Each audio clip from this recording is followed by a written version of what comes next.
جیسا کہ آپ نے کل سماعت فرمایا تھا کہ حضرت سیدنا صدیق اکبر رضی اللہ تعالیٰ عنہ نے بچپن سے لے کر جوانی تک زمانہ جاہلیت میں بھی کوئی گناہ نہیں کیا تھا، کسی بت کو سجدہ نہیں کیا تھا، کوئی شراب نہیں پی تھی، جبکہ پورے مکہ المکرمہ کے اندر کفر کا دور دورہ تھا، شرک کا دور دورہ تھا۔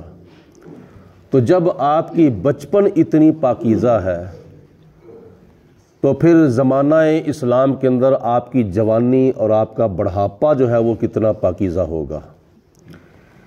حضور علیہ الصلوۃ والسلام کے ساتھ حضرت سیدنا صدیق اکبر رضی اللہ تعالی عنہ کی بچپن سے یاری تھی، بچپن سے دوستی تھی۔ وقت گزرتا گیا، حضرت سیدنا صدیق اکبر رضی اللہ تعالیٰ عنہ تجارت کے لیے ملک شام چلے گئے۔ وہاں جا کے آپ نے ایک خواب دیکھا۔ خواب کے اندر دیکھا کیا کہ آسمان سے چاند نیچے اترا ہے، وہ جناب صدیق اکبر کی گود میں آ گیا ہے۔ تو جناب صدیق اکبر رضی اللہ تعالیٰ عنہ نے اس چاند کو اپنے سینے سے لگا لیا ہے۔ یہ خواب دیکھنے کے بعد آپ بیدار ہوئے تو صبح کسی راہب کے پاس گئے، جا کر پوچھا کہ مجھے اس طرح خواب آیا ہے، اس کی تعبیر کیا ہے؟ تو راہب نے آگے سے پوچھا کہ آپ کا نام کیا؟ فرمایا عبداللہ، کنیت سے میں مشہور ہوں، کنیت میری ہے ابو بکر۔ اس نے پوچھا کہ آپ کا قبیلہ کیا؟ فرمایا قریش۔ کرتے کیا ہو؟ تجارت۔ رہتے کہاں ہو؟ مکہ المکرمہ میں۔ جب ساری پنچان کی پورا تعارف پوچھا تو پھر راہب نے کہا کہ اے ابو بکر، مکہ المکرمہ کے اندر اللہ کے ایک آخری نبی، آخری رسول حضرت محمد مصطفیٰ صلی اللہ علیہ وسلم تشریف لائیں گے۔ ان کی زندگی کے اندر تو ان کا رفیق ہوگا اور ان کی وفات کے بعد تو ان کا جانشین ہوگا۔ جب خواب کی یہ تعبیر سنی تو دل کے اندر جستجو پیدا ہوئی، دل کے اندر آرزو پیدا ہوئی کہ میں فٹافٹ جلدی جلدی ملک شام سے مکہ المکرمہ پہنچ جاؤں۔ جناب صدیق اکبر رضی اللہ تعالیٰ عنہ نے ملک شام سے سفر شروع کیا۔ مکہ المکرمہ آئے تو آ کر لوگوں سے پوچھا کہ نیا واقعہ ہوا ہو؟ تو لوگوں نے بتایا کہ ہاں، آپ کا جو بچپن کا یار تھا نا، بچپن کا دوست تھا جو آپ کا، اس نے نبوت کا دعویٰ کر دیا ہے، محمد بن عبداللہ نے۔ حضرت سیدنا ابو بکر صدیق رضی اللہ تعالیٰ عنہ چلتے چلتے نبی پاک علیہ الصلوۃ والسلام کے پاس پہنچ گئے، جا کر کہا کہ یا محمد، کیا آپ نے نبوت کا دعویٰ کیا ہے؟ آپ نے فرمایا ہاں، میں اللہ کا آخری رسول اور آخری نبی اور سچا رسول ہوں۔ تو جناب صدیق اکبر نے عرض کی یا رسول اللہ، مجھے تو بالکل تسلی ہے، مجھے تو بالکل یقین ہے، کیونکہ آپ کی زبان سے کبھی بچپن میں بھی جھوٹ نہیں نکلا، کبھی جوانی میں بھی جھوٹ نہیں نکلا، تو 40 سال کی عمر میں آپ نے اعلان نبوت فرما دیا ہے، تو مجھے تو پکا یقین ہے، مجھے تو پکا اعتقاد ہے، مجھے بالکل تسلی ہے، ہر لحاظ سے میں آپ کے اوپر یقین کرتا ہوں۔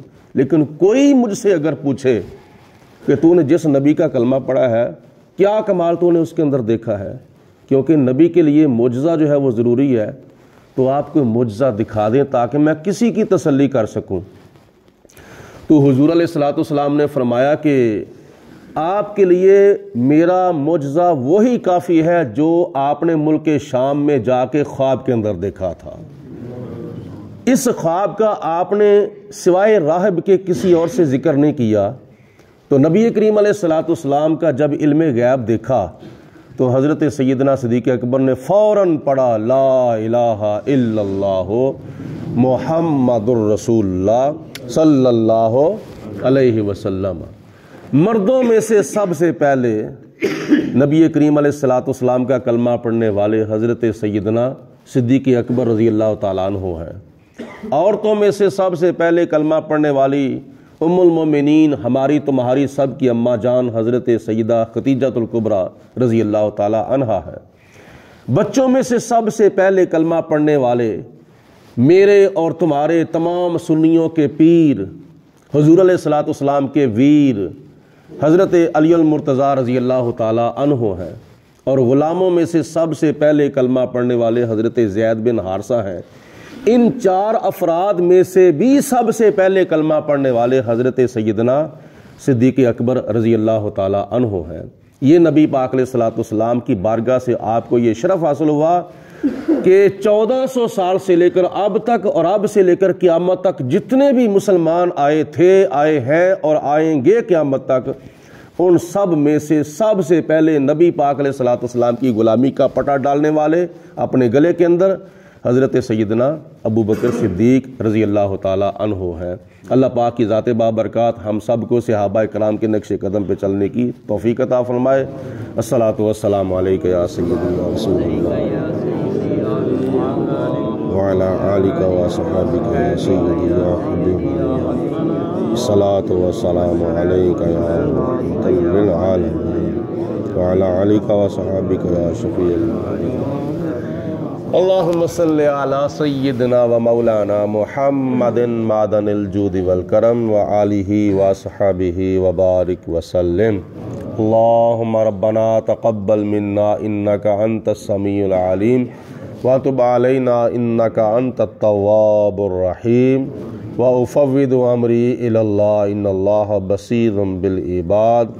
الہی بحق کے بنی فاطمہ کے برقول ایما کنی خاتمہ، اگر دا بتمرد کنی ور قبول منو دست و دامان آل رسول۔